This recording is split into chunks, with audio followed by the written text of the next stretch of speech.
देखिए, आप जानते हैं कि जो हमारे फॉरेस्ट फोर्सेस है, इसके जो खेल या 25वीं जो आयोजन हो रहा है प्रदेश स्तर का, उसमें हमारे जो है सारे सर्कल्स की टीमें और फॉरेस्ट कॉरपोरेशन और हमारा जो टॉलैंड शिमला की टीम आई है।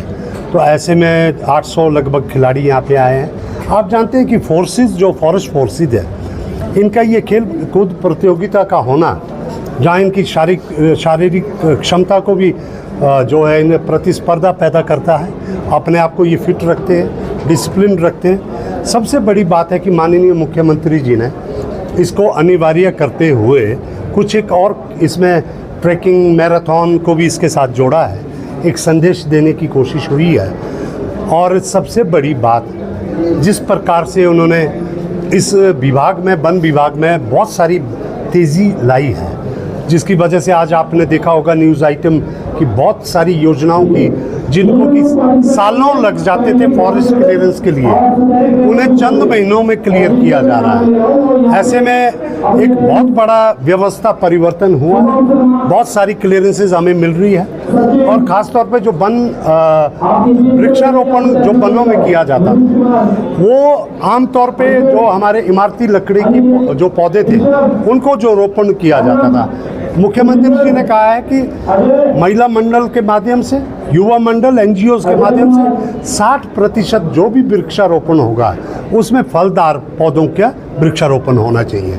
उससे क्या है, एक तो हमारे जो ये मंकी मैनस है या बंदरों का जो उत्पाद है, उसको भी रोकने में कामयाबी मिलेगी। और जो महिला मंडल, जो युवा मंडल उसका वृक्षारोपण करेगा, वो उसको एक कमाई का साधन भी पैदा होगा।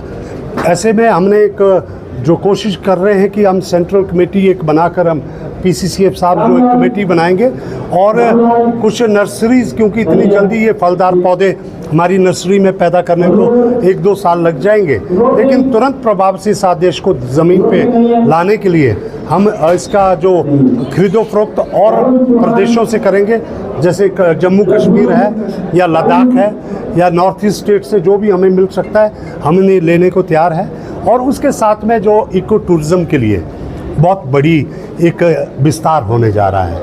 टूरिज़्म विभाग के अलावा इको टूरिज़्म एक ऐसा जो है जिसमें कि लो इम्पैक्ट टूरिज़्म, जिसमें कि बहुत भीड़ भड़ाका नहीं होगा, पर्यावरण के अंदर रहते हुए पर्यावरण को नुकसान ना पहुंचाते हुए एक ऐसे पर्यटन को बढ़ावा दिया जाएगा जिसमें आपके धर्मशाला के, कांगड़ा के, पूरे हिमाचल के सभी ज़िलों में बहुत सारे ऐसे संभावित और जिनमें क्षमताएं हैं, उनको तुरंत जो है प्राइवेट सेक्टर में देकर वहाँ पे कैंपिंग, इको ट्रेल्स को शुरू किया जा रहा है। इलेक्ट्रिक गाड़ियाँ चलाई जाए और कम से कम प्रदूषण हो करवा कर अधिक से अधिक गाँव में विकास को ले जाया जाए। ये भी एक बहुत बड़े एक बात है। और मैं समझता हूँ मुख्यमंत्री जी के जो एक दूरगामी सोच है, दूरदर्शी जो उनकी सोच है, उसकी वजह से हिमाचल में वन विभाग में बेशक वो बाढ़ से बचने के लिए नदी नालों को में से जो मलबा उठाना है, उसकी जो ड्रेजिंग पॉलिसी बनानी है, उसके ऊपर भी काम चल रहा है।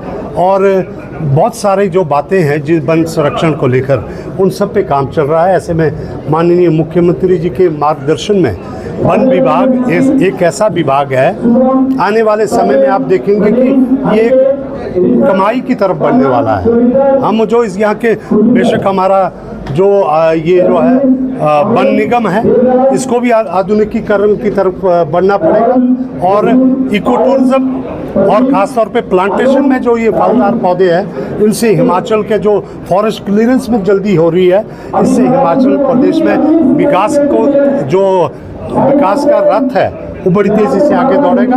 ये मैं आपको बताना चाहता हूँ। पूर्व में मैं समझता था पूर्व की जो सरकारें, उनका एक केंद्र के साथ वार्तालाप नहीं था। बेशक केंद्र में सरकार दूसरी हो, लेकिन प्रदेश सरकार की तरफ से मुझे खुद माननीय मुख्यमंत्री जी के साथ अनेकों बार केंद्रीय मंत्रालय में जाने का मौका मिला, वन मंत्रालय हो या भूतल परिवहन मंत्रालय हो। यही वजह कि संवाद बनाए रखने में अभी हमें, क्योंकि साइट स्पेसिफिक का एक वो लगता था कि भाई साइट स्पेसिफिक आप वन को क्यों चुन रहे हैं, क्योंकि हिमाचल प्रदेश में 68% वन क्षेत्र है और बाकी लोगों की निजी भूमि है। और ऐसे में वन क्षेत्र में ही जाकर विकास, सड़कें भी वहाँ बनेगी, बड़े बड़े स्कूल भी वहाँ बनेंगे, अस्पताल भी वहाँ बनेंगे।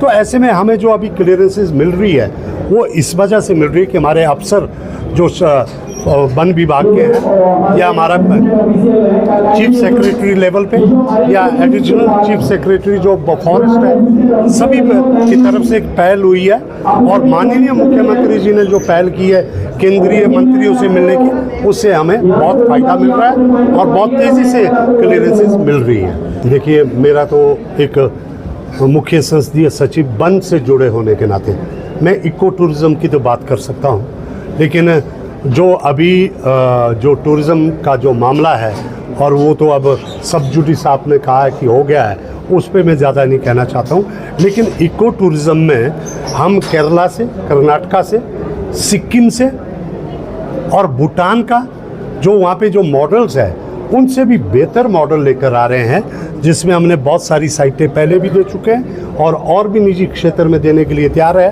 क्योंकि वन के जो बचाते हुए टूरिज़्म को बढ़ावा देना ये हमारे विभाग का काम है। तो मैं समझता हूँ मैं इतने तक अपने आप को सीमित रखूँ। Thank you so much.